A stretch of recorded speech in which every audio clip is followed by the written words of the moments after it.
About an hour's drive west of Melbourne is the start of one of the world's most spectacular drives, the Great Ocean Road. The monument at the entrance depicts how our soldiers toiled with the most basic tools to construct the road. The local homes are positioned to take advantage of the surrounding scenery.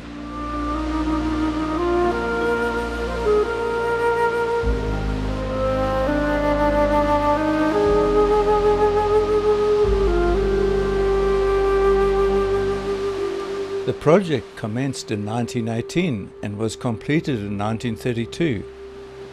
The idea to construct the road was mainly to employ ex-soldiers returning after World War I, as well as providing a necessary thoroughfare for coastal communities to obtain supplies.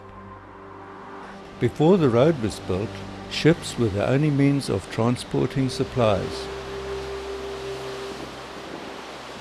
Today, the sealed road is a far cry from the original built track.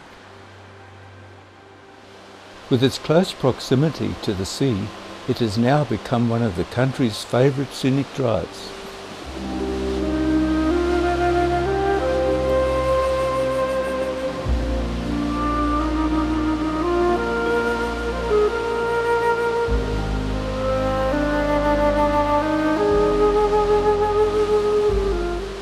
After Apollo Bay, the road provides a change of scenery as it winds its way through the rolling countryside and Otway Ranges.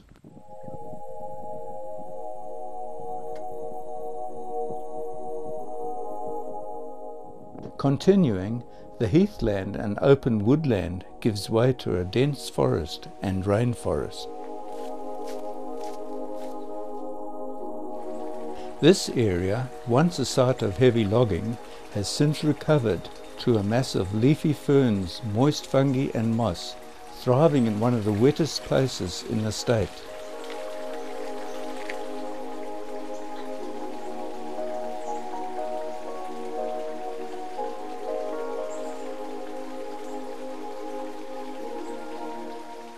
Despite the logging, tourists are able to see examples of the giant beech and fern trees which have fortunately survived.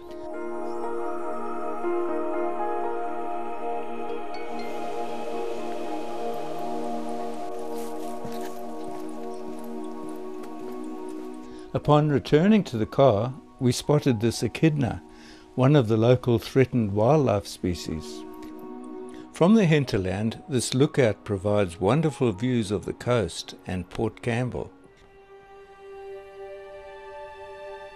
Port Campbell was recommended for a stopover, as there is an excellent 4-star campsite with large Norfolk pines providing shade. The town is ideally located in the Port Campbell National Park, which protects a world-famous collection of wave-sculptured rock formations. From the campsite, it's just a short drive along the Great Ocean Road to view these magnificent rock formations.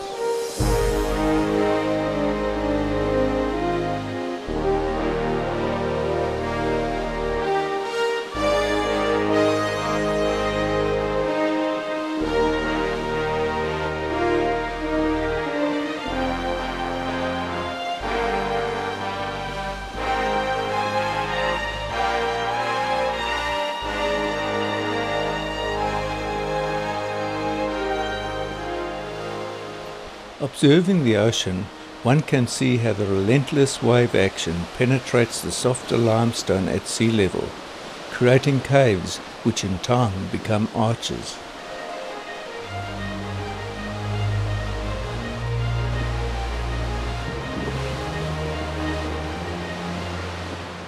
The most famous arch of all is London Bridge.